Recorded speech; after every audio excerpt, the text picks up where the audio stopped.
우리 288장 찬송하도록 하겠습니다. 288장입니다.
우리가 찬송가 부를 때 가장 한국 사람들이 많이 부르는 찬송은 크로스비 눈을 이렇게 참 맹인인 크로스비 여사가 지은 찬송을 우리 찬송가에 가장 많이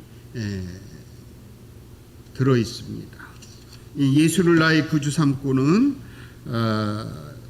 그 친구, 크로스비의 친구인 피비 넵이라는 부인이 이렇게 주님을 생각하면서 이렇게 멜로디를 이렇게 구상을 했는데 친구에게 여기를 가사를 붙이면 좋겠다.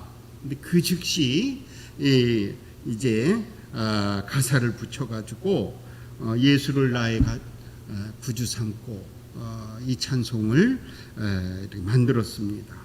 이 후렴에 보면 이것이 나의 간증이요 이것이 나의 찬송이라 나 사는 동안 끊임없이 구주를 찬송하리로다.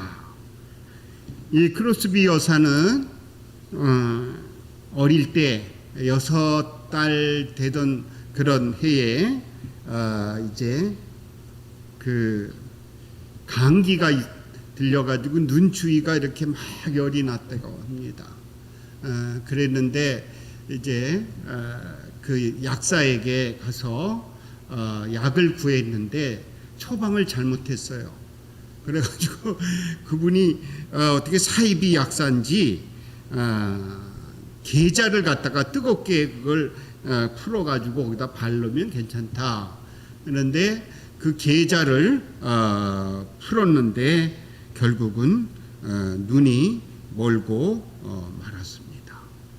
평생을 눈을 뜨지를 못하고 살았는데 그는 9,000곡, 그러니까 찬송가 9,000곡을 지었다 그래요. 한국 우리 인이 가장 많이 부르는 애송하는 찬송이 이 여사가 지은 게 많이 있습니다. 그는 평신도, 감리교회 평신도로서 평생을 이렇게 찬양을 하면서 맹인이지만 불편을 호소하기보다 불만을 말하기보다 늘 감사하면서 살았습니다. 그가 이제 간증하는 내용 중에 이런 내용이 있습니다. 하나님은 나의 육신의 눈을 멀게 하신 대신에 나의 영의 눈을 열어주셨다. 내가 영의 눈으로 하나님을 바라보며 하나님을 찬양을 위해 살고 뿐만 아니라 다른 사람도 이렇게 찬양하도록 찬양시를 쓰게 하셨음을 나는 믿는다.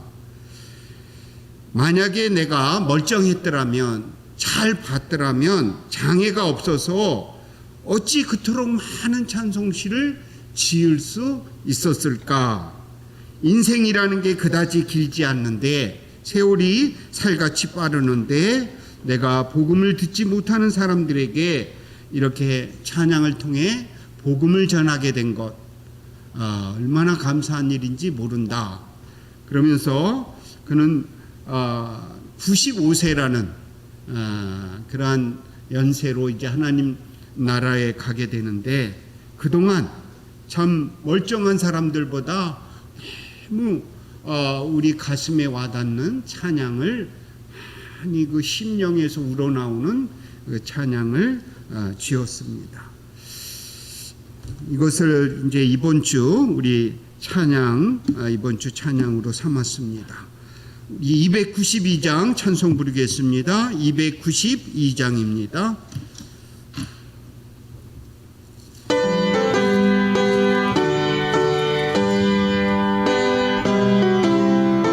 우리 박수 치면서 힘차게 부르겠습니다.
다음 찬송은 285장, 오늘 주님의 기쁜 날인데 이 찬양 부르도록 하겠습니다. 주의 말씀 받은 그날 285장 찬송하겠습니다.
신학교 다닐 때 설교학 교수가 그런 얘기를 했습니다. 이제 개척을 하면 되게 자기 식구들 놓고 이제 몇 년을 이렇게 예배를 드리게 되는데 얼마나 힘듭니까? 그냥 1년이 가도 한 사람도 안 오고 또 2년이 가도 또 안 오고 그럴 때 그 교수님이 한 명을 놓고 설교를 해도 수천 명 앞에 수백 명 앞에 그 많은 회중 앞에 설교하듯이 하라, 또 찬송하듯이 하라, 그렇게 했는데 그게 이제 말은 그렇지 굉장히 힘듭니다. 우리 비대면 예배 오늘 이렇게 또 그나마 이렇게 몇 명 모이다가 그것도 이제 반주자와 이렇게 방송부만 이렇게 예배 드리니까 참 힘들죠. 근데 오늘 이렇게 찬양하면서 그 생각이 떠올랐습니다.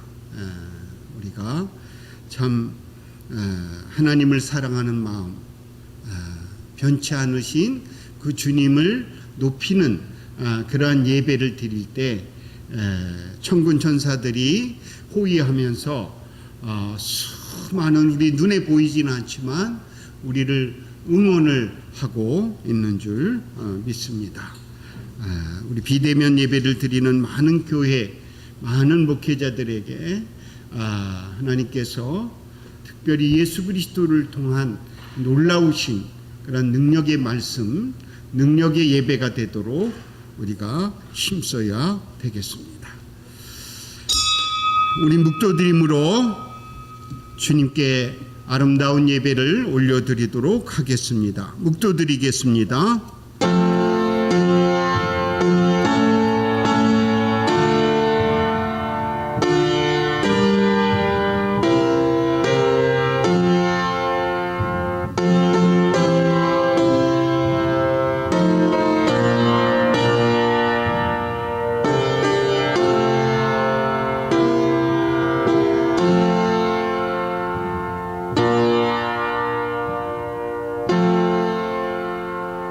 존귀하나 깨달지 못하는 사람은 멸망하는 짐승 같도다. 아멘. 우리 함께 일어나셔서 20장 1절 찬양 개회송 부르겠습니다.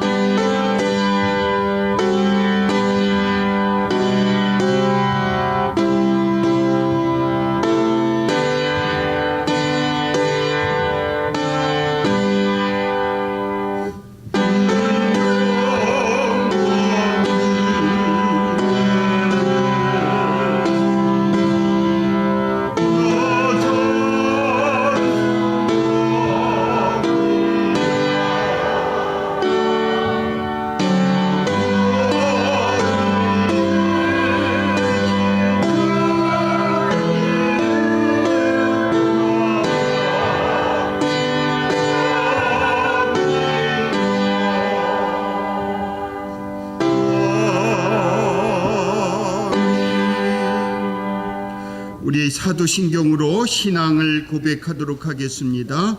전능하사 천지를 만드신 하나님 아버지를 내가 믿사오며 그 외아들 우리 주 예수 그리스도를 믿사오니 이는 성령으로 잉태하사 동정녀 마리아에게서 나시고 본디오 빌라도에게 고난을 받으사 십자가에 못 박여 죽으시고 장사한 지 사흘 만에 죽은 자 가운데서 다시 살아나시며 하늘에 오르사 전능하신 하나님 우편에 앉아 계시다가 저리로서 사한 자와 죽은 자를 심판하러 오시리라. 성령을 믿사오며 거룩한 공회와 성도가 서로 교통하는 것과 죄를 사하여 주시는 것과 몸이 다시 사는 것과 영원히 사는 것을 믿사옵나이다.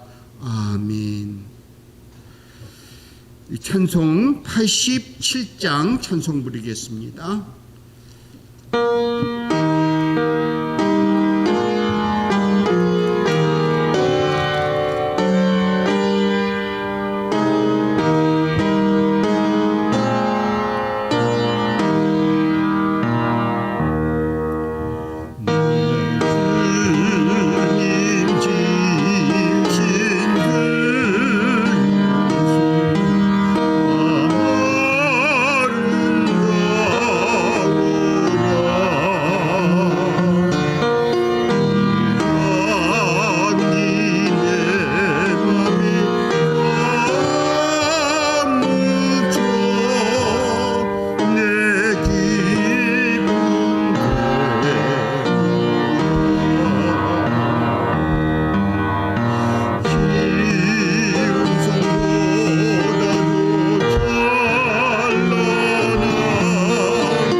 기도문으로 공동체의 기도 우리 함께 올려드리겠습니다. 같이 기도하겠습니다.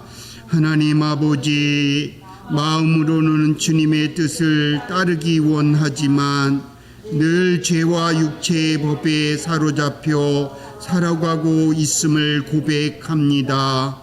이러한 연약함과 부족한 믿음을 불쌍히 여겨 주옵소서.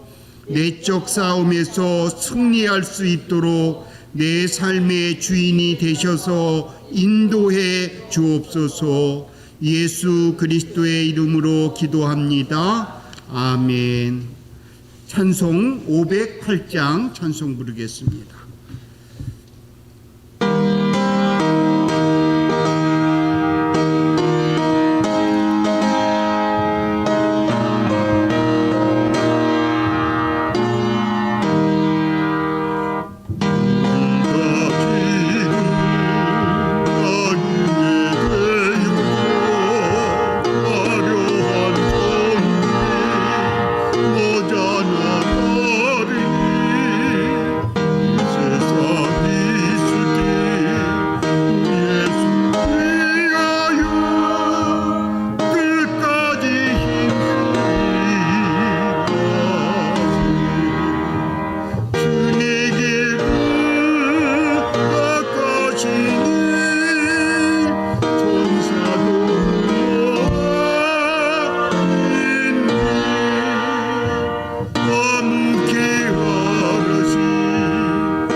우리 교동문 56번 보도록 하겠습니다. 교동문 56번입니다. 시편 128편 우리 요약된 교동문 우리 같이 교독하겠습니다. 여호와를 경외하며 그의 길을 걷는 자마다 복이 있도다. 내가 내 손이 수고함으로 먹을 것이다. 내가 복되고 형통하리라. 내 집 안방에 있는 내 아내는 결실한 포도나무 같으며 내 식탁에 둘러앉은 자식들은 어린 감람나무 같으리로다. 여호와를 경외하는 자는 이같이 복을 얻으리로다. 여호와께서 시온에서 내게 복을 주실지어다. 너는 평생의 예루살렘의 본영을 보며 내 자식의 자식을 볼지어다. 이스라엘에게 평강이 있을지로다. 아멘. 309장 찬송 부르겠습니다. 내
이제 앉으실 때에 진대식 집사님 중재기도 해주시겠습니다.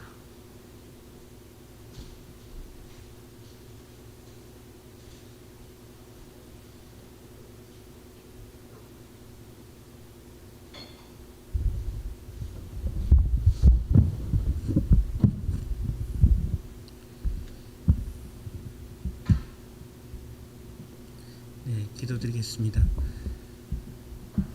바닷물을 먹물로써도 그 크신 사랑을 이루다 쓸 수 없이 우리들을 사랑하시는 하나님,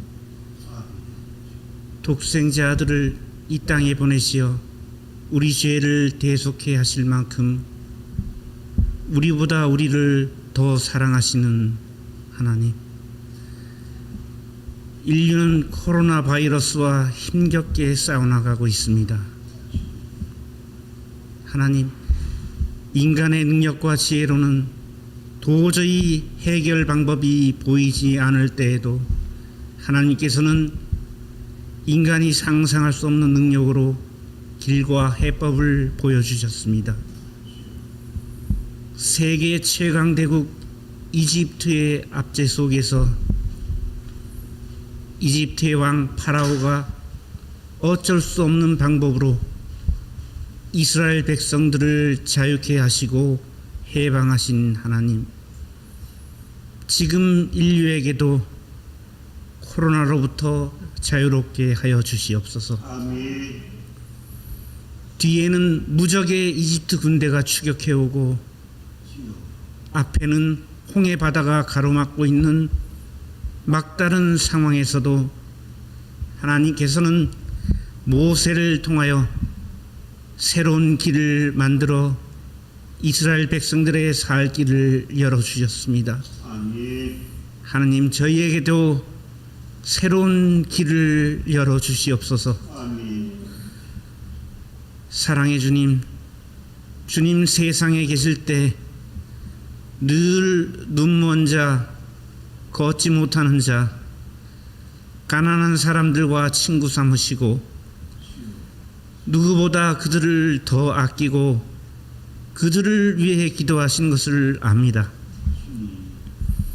코로나로 인한 고통 또한 돈 많은 자, 힘센 자가 고통을 받는 것이 아니라 하루하루를 일해 먹고 사는 사람들이 더 큰 고통을 받고 있습니다. 하루 물건을 팔아야 가족들의 생계가 유지되는 자영업자들, 하루 일에 일당을 받아야 온 가족의 생계가 유지되는 노동자들, 이들이 이제 눈물로 가게 문을 닫아야 하는 상황에 이르렀습니다. 일하고 싶어도 일자리를 잃은 수많은 사람들이 있습니다.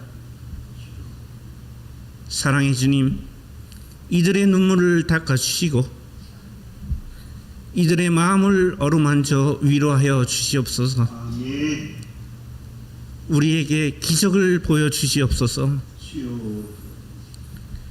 코로나로 인한 고통이 끝나지도 않았는데 많은 경제학자들은 코로나가 끝난 이후의 고통에 대해서 걱정하고 있습니다.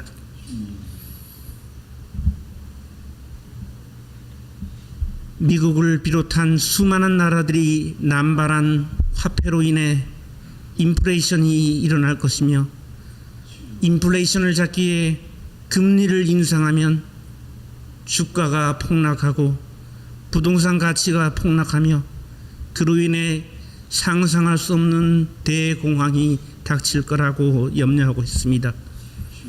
하나님 아버지, 하루속히 코로나로부터 우리들을 구하여 주시옵소서. 아멘. 사자우리의 뇌에 던져 쳐질 때에도,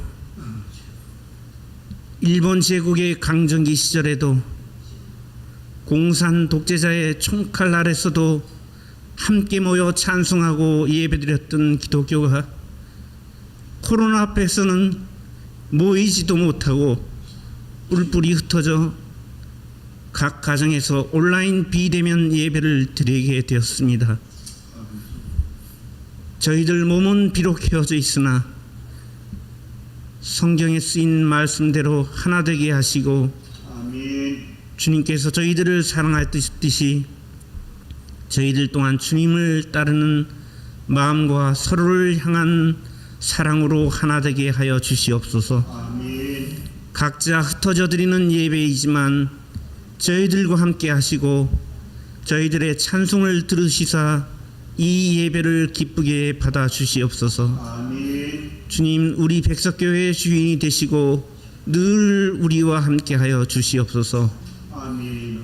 말씀을 전해 주실 목사님 위에 함께 하시사 늘 건강을 허락하여 주시옵고 아멘. 주님의 말씀을 대신 전해 주실 때에 저희들 영혼의 담비와 같은 말씀이 전해지게 하여 주시옵소서. 아멘. 모든 말씀 예수님의 이름으로 간절히 기도드렸습니다. 아멘.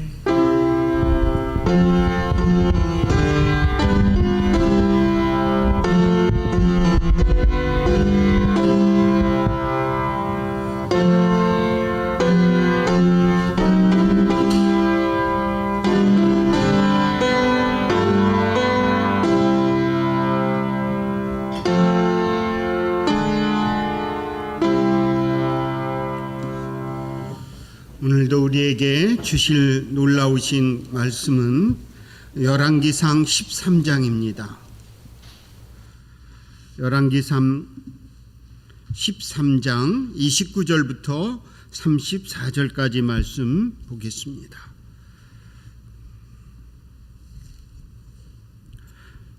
제가 가진 성경 구약 성경 538쪽입니다.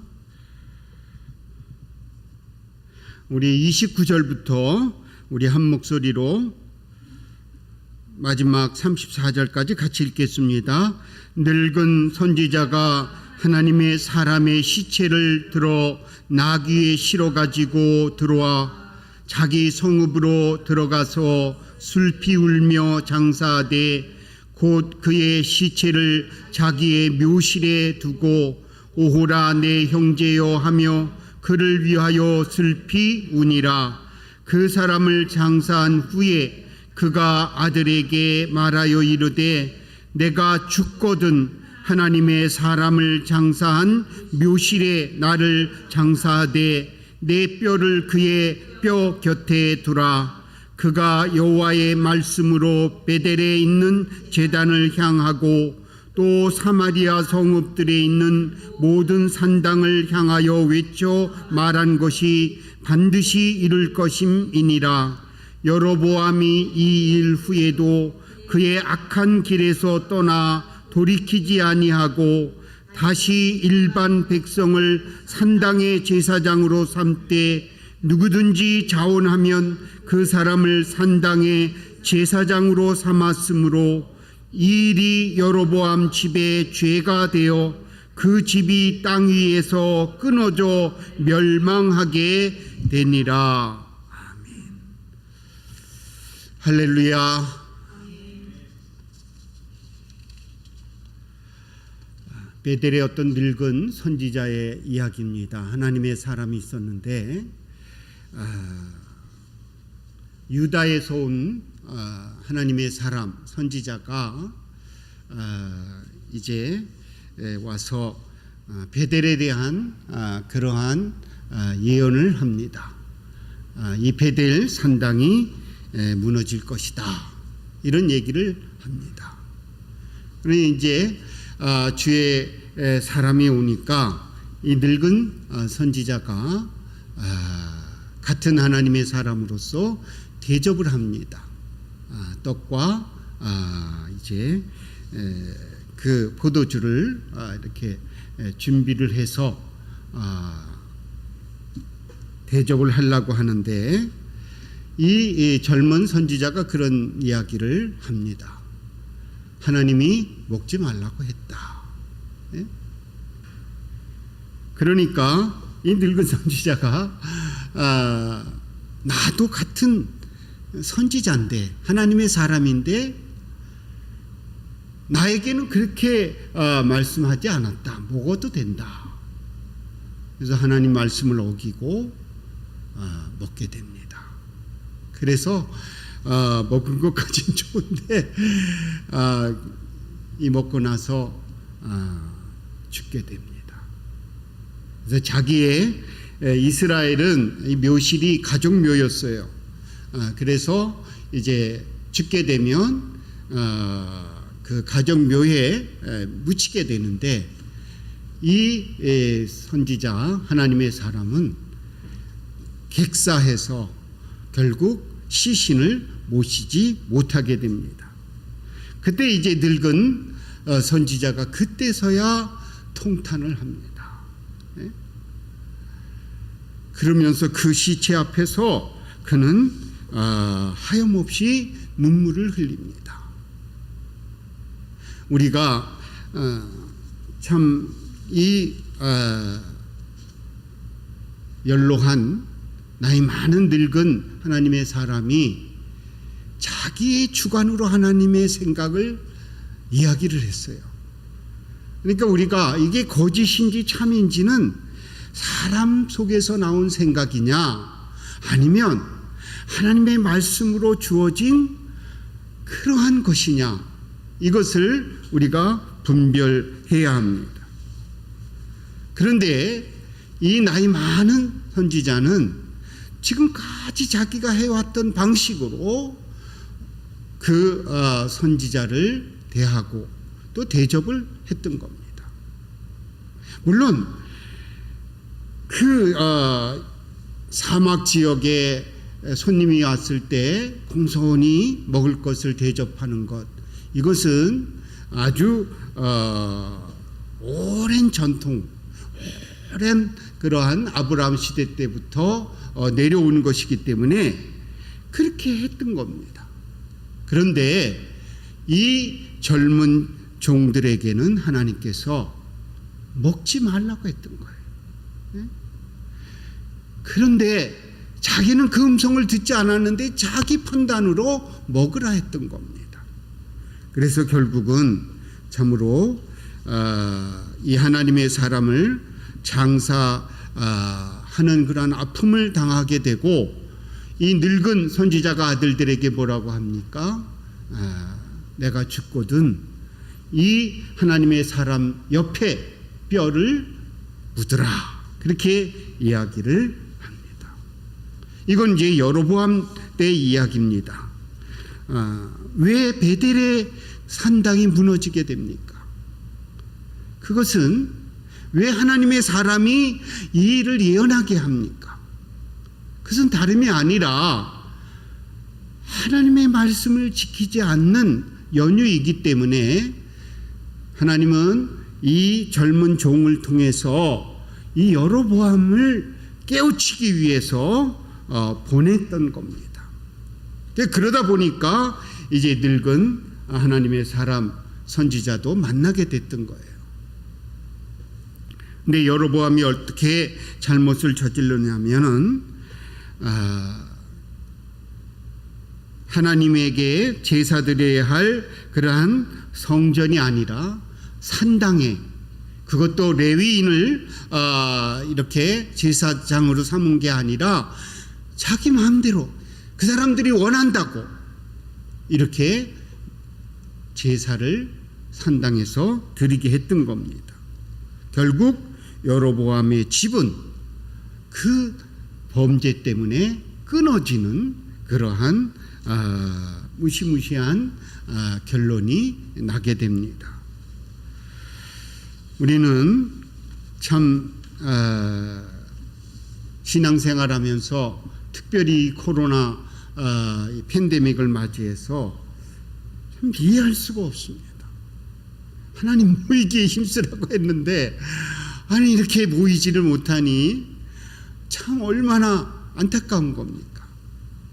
그런데 시원스럽게 누가 하나님의 말씀을 듣고 이건 아니다 이렇게 했으면 좋겠는데, 다 보면은 자기의 처지와 자기의 생각과 자기의 그런 신앙의 신념대로 이야기하니까 혼란이 오는 겁니다.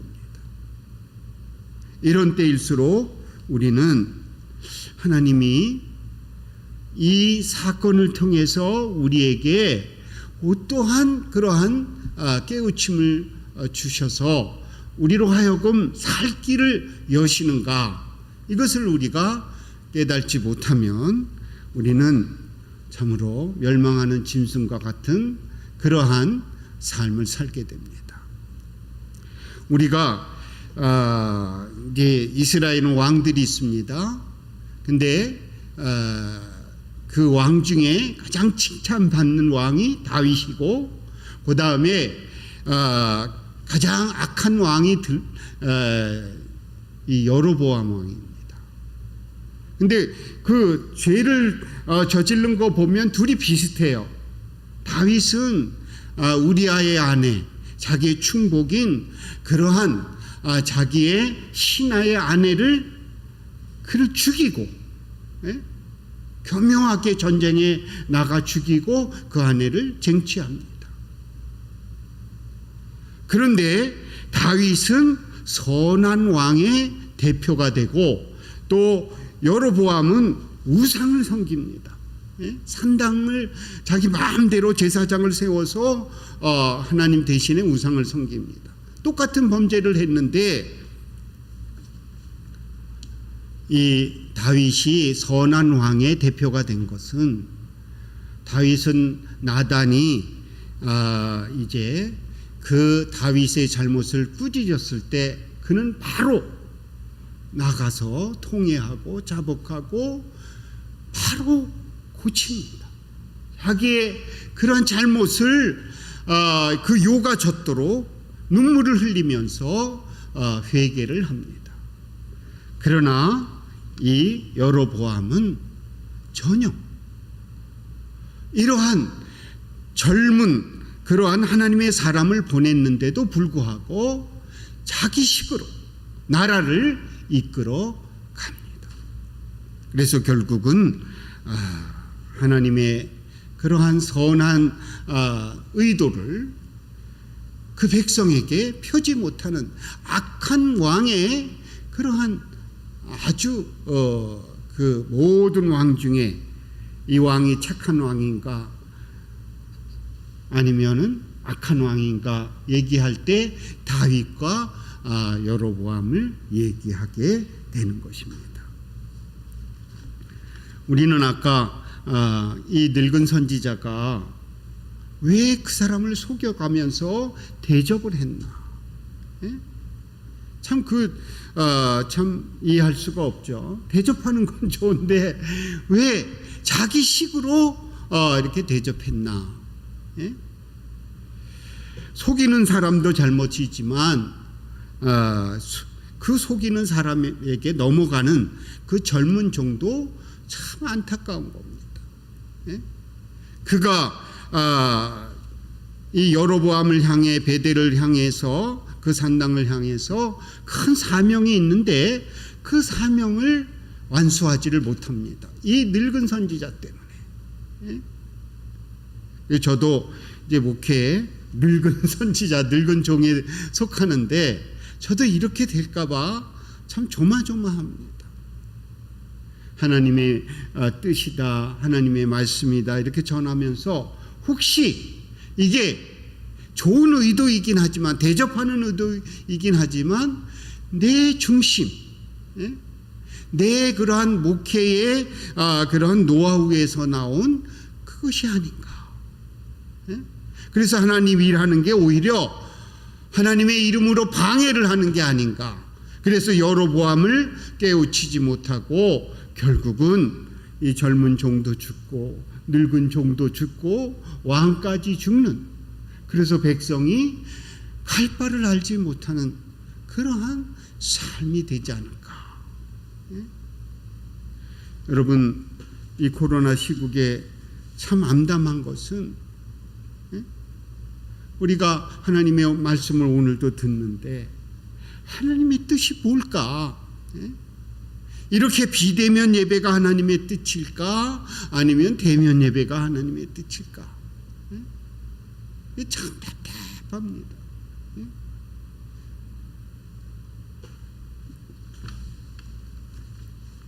우리는 끝까지 긴장의 끈을 놓지 말고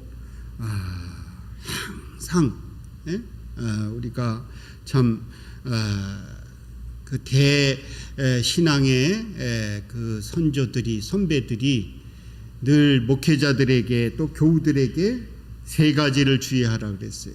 돈, 여자, 또 명예, 권력. 이 세 가지를 늘 주의하라 그랬어요. 근데 참 예수님도 그랬죠. 천국을 이렇게 전파하기 전에 성령에 이끌려서 마태복음 4장에 보면 마귀에게 시험을 당합니다. 40일을 금식해서 너무 쇠약한 예수님에게 나타나서 뭐라고 합니까? 이 모든 돌들로 하여금 떡이 되게 하라. 여러분 참 이거 무서운 얘기입니다. 우리는 쉽게 이것을 우리가 하도 그 설교를 들어서 그냥 지나치기 쉬운데 40일 우리가 몇 끼를 이렇게 굶어도 이렇게 먹을 게 이렇게 나타나면 눈이 뒤집힙니다. 근데 40일을 먹지 못하신 예수님 앞에 이 돌들을 떡이 되게 하라. 그때 예수님 뭐라고 합니까?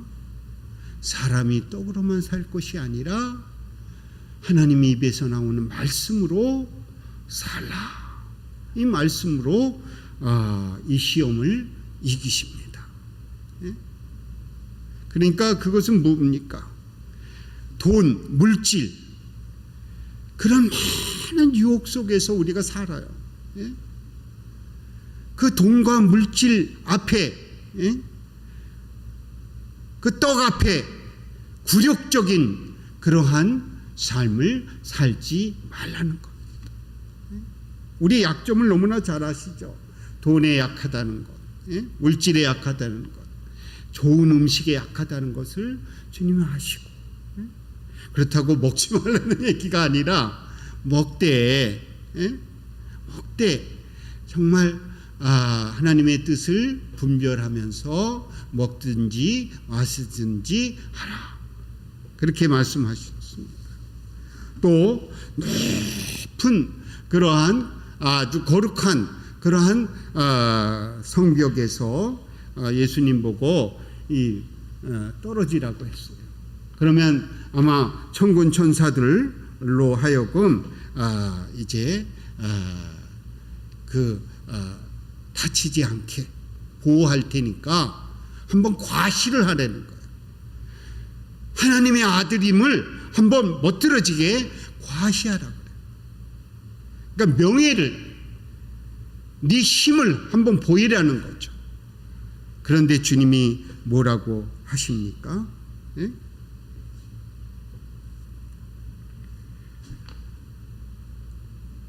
참으로 그러한 시험 앞에서도 주님은 참으로 하나님 외에 다른 사람, 아무리 대단한 그러한 그 하나님의 아들로서의 위치로 살아가지만 그런 과시욕에 그 말을 듣지 아니하고 그를 물리칩니다. 마지막으로 예수님은 모든 영광을 보여주시면서 나에게 절하면 이 모든 천하의 영광을 너에게 주리라. 참 무서운 그러한 유혹이죠. 그때 주님은 뭐라고 하십니까? 하나님 외에 내가 절할 수 없다 하면서 물리치십니다. 우리는 참 이 삶이라는 것을 통해서 무수히 많은 그러한 돈과 명예와 그러한 여자에 대한 음욕 이런 것에 늘 우리는 이렇게 도전을 받고 또 유혹을 받고 시험을 받고 이렇게 살아갑니다. 마귀는 이것을 통해 하나님의 사람들을 농락하기를 원하고 있습니다. 우리는 이 늙은 종처럼 그냥 쉽게 주님의 뜻이라고 얘기할 수가 있습니다. 결국은 그것이 나라의 왕을 온전히 하나님의 말씀으로 이끌지를 못하게 하고 자기뿐만 아니라 하나님의 사명을 가진 그 젊은 종에게까지 이런 무서운 죄를 범하게 하는 것입니다.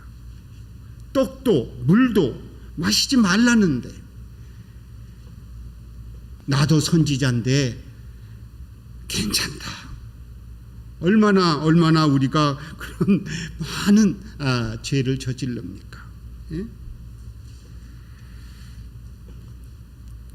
삶이라는 것은 자기 표현입니다. 신앙도 자기의 고백입니다. 찬양도 마찬가지입니다.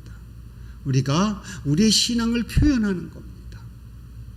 우리의 예배도 마찬가지입니다. 우리가 이렇게 모여서 하나님 앞에 기도하고 또 봉헌하고 또 여러 가지 순서를 갖는 것, 이것은 우리 공동체의 표현입니다.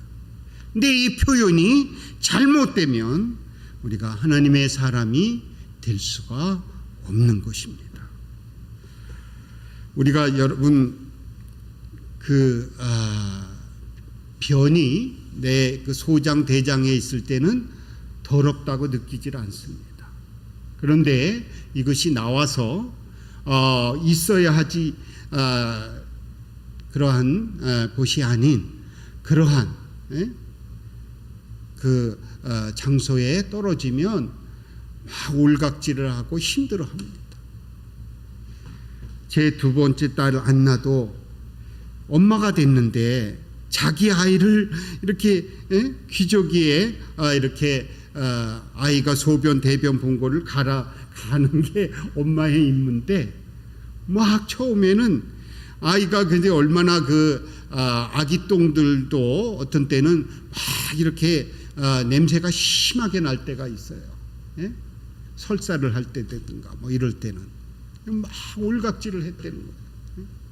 그러나 이제 한참 지나니까 아이를 사랑하는 마음이 생기니까 참을만 했더래요. 그 다음에는 이렇게 똥을 주물러도 그렇게 올각질이 나지 않고 오히려 황금똥을 싸면 아유 우리 유민이 참 귀한 똥을 쌌네 하면서 똥 보고 오히려 아주 칭찬을 했다고 합니다. 마찬가지예요. 우리 변이 내 대장 소장에 있을 때는 절대로 더럽다는 생각이 없습니다. 오히려 그것이 나와서 비료가 되어서 열매가 되어서 우리가 그걸 먹고 지금이야 이제 퇴비를 이렇게 사지만은 옛날에는 그저 이렇게 우리의 화장실에 있는 것에 재를 섞어 가지고 그것으로 작물을 키웠습니다. 그러니까 우리의 삶도 하나님이 함께하면 그 더럽게 냄새 나는 것도 작물이 되어서 열매를 맺게 해서 많은 사람을 살리는 것처럼 아무리 암흑과 같은 이 세상 속이지만 우리가 하나님이 그 떡과 그 물을 먹지 말라, 그 포도주를 마시지 말라, 그러면 아무리 내 주관으로는 우리 판단으로는 우리가 배운 바로는 그것이 아니라고 생각을 해도 우리는 아멘하고 그것을 따라야 합니다. 그러지 아니하고 우리가 주님의 등을 돌리면서 주님을 떠나면서 말씀의 귀를 막으면서 우리가 하나님은 우리를 버렸다, 하나님은 이렇게 코로나 시국에는 역사하시지 않는다, 이러한 내 중심에 또 이러한 많은 매스컴에서 하는 얘기대로 우리가 흘러간다면 우리는 여로보암 같은 잘못된 그러한 치리자를 남길 수밖에 없고 역사의 오점을 남길 수밖에 없습니다. 아프리카에는 지금도 많은 배고픈 아이들이 참 그 햇볕, 참 아프리카의 그러한 따가운 햇볕은 많은 영혼들, 많은 아이들에게 고통을 갖다 주고 있습니다. 아픔을 갖다 주고 있습니다. 그래서 어떤 시인은 아프리카의 햇빛은 나를 슬프게 한다, 이렇게 시를 쓴 것을 봤습니다. 우리를 아프게 하는 게 뭡니까? 우리를 참으로 예수 믿는 사람으로서 우리를 괴롭히는 게 뭡니까?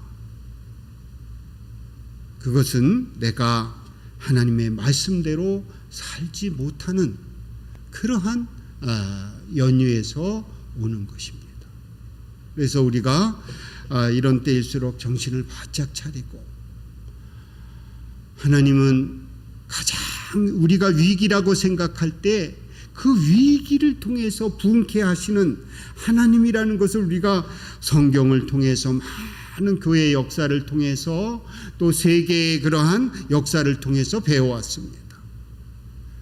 우리 한국의 교회들도 보면 일제시대에, 또 우리 아까 진대 십사가 기도한 대로 6.25를 통해, 공산주의를 통해 이 교회들이 오히려 위기를 맞이해서 강해지고 부흥 성장을 했습니다. 이게 하나님의 방법입니다. 저는 이 코로나 시국에 이제는 교회가 끝났다, 이렇게 얘기하는 사람들이 많이 있습니다. 물론 그런 부분들이 있어요. 잘못된 것은 많이 끝나가고 있어요. 술을 자랑하고, 돈을 자랑하고, 명예를 자랑하고, 이런 것들은 끝나가고 있습니다.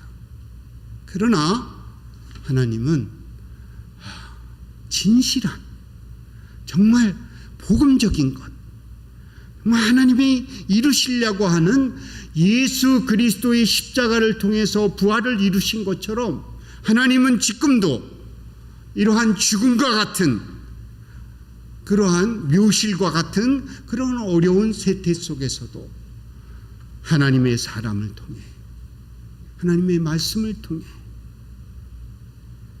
하나님의 의를 이루어 가시고 있습니다. 우리가 사람의 눈으로가 아니라 이 늙은 그런 하나님의 그 사람이 잘못한 그러한 길을 가는 것이 아니라, 우리가 이 교훈을 통해서 정말 나에게 가장 필요한 것이 무엇인가, 이렇게 아우성치는 그러한 속에서 정말 하나님이 우리에게, 우리를 통해, 이렇게 연약한 교회를 통해 이루시려고 하는 것이 무엇인가, 이것을 우리가 헤아려서, 우리가 이것을 하나님 말씀대로 순종을 해서 하나님의 의를 이루면, 내 의가 아니라, 여러분, 내 자랑, 내 의는 지금 코로나로 인해서 다 자랑스러운 것들, 교회가 얼마나 건물을 자랑했습니까? 얼마나 술을 자랑했습니까? 얼마나 교회 예산을 자랑했습니까? 그런 것들이 하나씩 하나씩 무너져 내리고 있습니다. 이게 부흥입니다. 이게 성장입니다. 그런데 이것을 못 보면 물이 포도주로 되는 것처럼, 주님은 기적을 일으키실 때 물이 포도주로 이렇게 만드시지 않습니까? 가나 혼인잔치의 첫 번 기적을, 그는 질적인 변화입니다.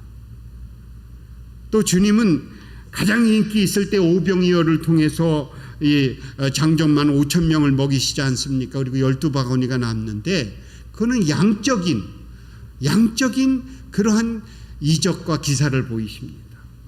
주님은 오늘도 질적으로 물이 포도주로 변하는, 그리고 오병이어를 통해서 이렇게 5,000명을 먹이는 그런 양적인 성장.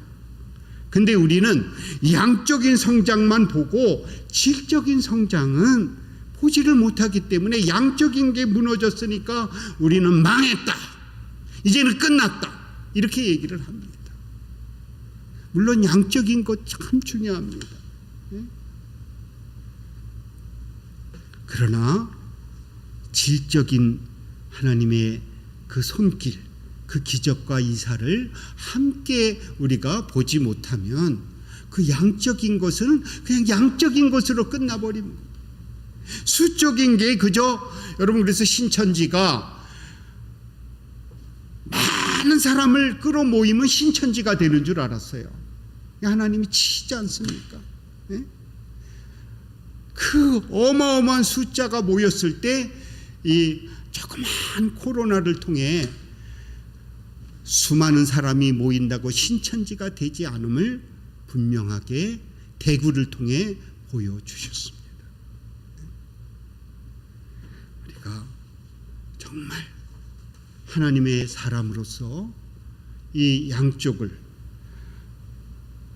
우리의 이렇게 밍밍한 그런 맛없는 인생을 포도주같이 의미 있고 보람 있는 그런 삶으로 변화시켜 주시는 그 하나님의 은혜, 이것도 체험하고, 또 그것을 통해 자연적으로 하나님의 사람들이 불어나는 그 양적인 그 부흥, 이것이 동시에 일어날 때 놀라운 하나님의 아름다움이 열매 맺게 되는 줄을 믿습니다. 이 비대면 시국이지만 우리가 소망을 잃지 않고 끝까지 우리가 하나님이 하시려고 하는 하나님의 의, 이것을 우리가 영안으로 보면서 끝까지 하나님을 따를 때 하나님의 놀라우신 그러한 영광을 이 코로나 시국에도 보여주실 줄 믿습니다. 우리 기도하겠습니다. 우리의 처음이요 마지막이신 주님, 우리는 큰 암흑 속에 갇혀 있습니다. 어디를 봐도 빛이 보이지 않는 그러한 암흑 중에 우리가 방황하고 있습니다. 이러할 때 우리에게 필요한 것은 수많은 이야기가 아니라, 많은 그러한 정보가 아니라 하나님의 살아있는 음성을 듣는 것입니다. 하나님의 사람, 하나님의 종들을 통해 하나님의 의가 나타날 수 있도록 하나님 역사하여 주시옵소서. 지금 많은 교회들이 한숨을 쉬고 있습니다. 주님, 이 위기 때 참으로 하나님을 만나는 놀라운 축복을 받아서 다윗처럼 범죄한 교회들이 참으로 회개함으로 성군 다윗이 된 것처럼, 우리 참으로 수천 년의 역사 중에 가장 놀라운 부흥의 역사를 기록한 한국교회가 다시 하나님 안에서 거듭나는 축복을 이 코로나를 통해 새로운 은총을 받는 계기를 삼게 하여 주시옵소서. 여로보암이 아니라 다윗의 축복을 얻게 하여 주시옵소서. 예수님의 이름으로 기도했습니다. 찬송 부르겠습니다. 350장 찬송 부르겠습니다.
비대면 예배 이렇게 4단계 아주 그 최악의 단계까지 갔는데 이런 때일수록 우리가 더 하나님의 뜻을 헤아려서 열심으로 하나님의 기뻐하는 일을 위해서 성경과 찬양을 통해 하나님의 의를 이루는데 우리가 힘써야 되겠습니다. 이제 장마와 무더기 계속 이렇게 하루하루 더워지고 또 이제 장마는 좀 지나갔지만 습기로 인해서 많은 어려움이 있습니다. 건강 위해서 우리의 몸은 하나님의 전이니까 그냥 내 위주로 건강을 챙기는 게 아니라 하나님의 일을 위해서 내가 건강해야 되겠다. 그런 마음으로 우리가 건강을 챙기도록 그렇게 하겠습니다. 이 주일의 성경 말씀은 고린도전서 1장부터 10장입니다. 찬송은 288장입니다. 다음 주일 기도는 김순천 장로님, 봉헌은 다 같이 준비하도록 하겠습니다. 이 시간 봉헌하도록 하겠습니다.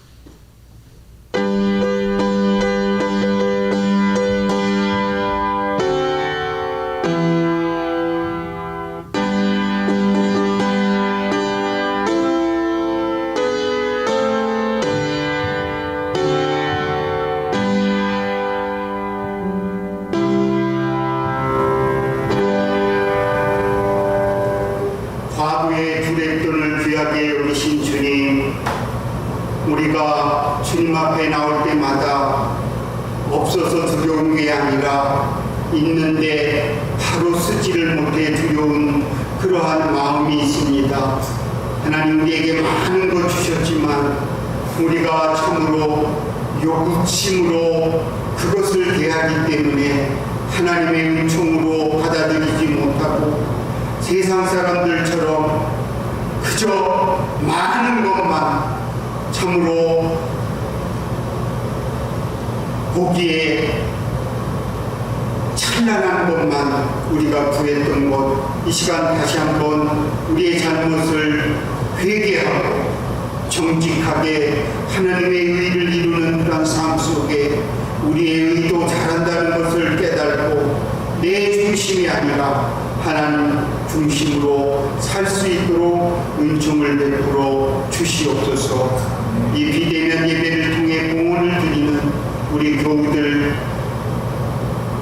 주님께서 참으로 눈동자같이 지키신다고 약속하셨는데 하나님 어느 곳에 있든지 하나님의 사랑으로 부끄러움이 없는 삶을 살게 하여 주시옵소서. 그래서 비대면 예배 속에서 우리가 더욱 신앙이 굳어져서 강한 십자가의 군병이 되어서 참으로 하나님의 말씀과 하나님의 것으로 전신갑주를 입고 악한 마귀들과 싸워 이겨서 하나님께 영광 돌리는 삶을 살게 하여 주시옵소서. 무더위 때문에 지쳐서 참으로 병든 우리 이웃들이 있습니다. 특별히 우리 권사님들 이 무더위를 잘 지낼 수 있도록 은총을 베풀어 주시옵소서. 코로나로 인해서 어려움 당하는 가족들 많이 불어나고 있습니다. 하나님 절망하지 않고 오히려 이 참 고난 속에 질병 속에 하나님을 극적으로 만나는 그러한 살아있는 영적 체험을 할 수 있도록 은총을 베풀어 주시옵소서. 사업의 어려움 때문에 참으로 한숨 쉬는 그러한 우리 많은 젊은이들에게 주님께서 위로하여 주시어서 주님의 말씀으로 다시 일어서는 놀라운 체험을 하게 도와 주시옵소서. 오늘도 오른손이 하는 것을 왼손이 모르게 봉사하는 많은 교우들이 있습니다. 아무도 움직이기 싫어하는 이 코로나 시국에 참으로 하나님의 말씀으로 움직이는 그러한 귀한 주님의 종들이 있습니다. 하나님 함께하여 주시어서 참으로 놀라운 그러한 체험을 하여 간증할 수 있게 도와주시고 더욱 크게 하나님 앞에 나와 찬송하는 그런 하나님의 사람들 될 수 있도록 함께하여 주시옵소서. 예수님의 이름으로 기도했습니다.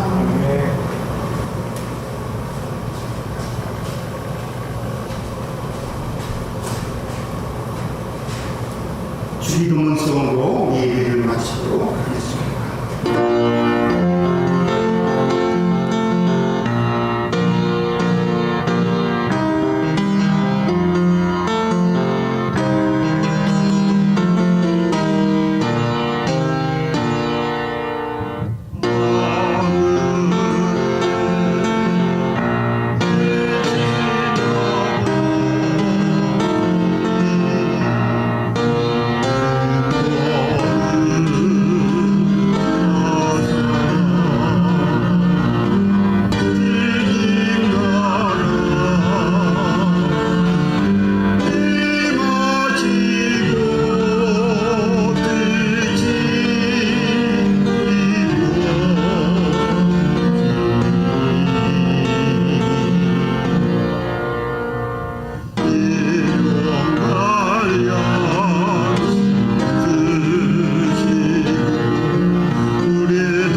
영원히 또 이 땅에서도 하나님의 사람으로 살고 싶어 오늘도 예배를 드린 많은 우리 비대면으로 예배를 드리는 우리 교우들 위해 예수 그리스도의 은혜와 또 하나님의 그 크신 사랑하심과 성령님의 역사하심이 함께 하시기를 주님의 이름으로 축원드리옵나이다.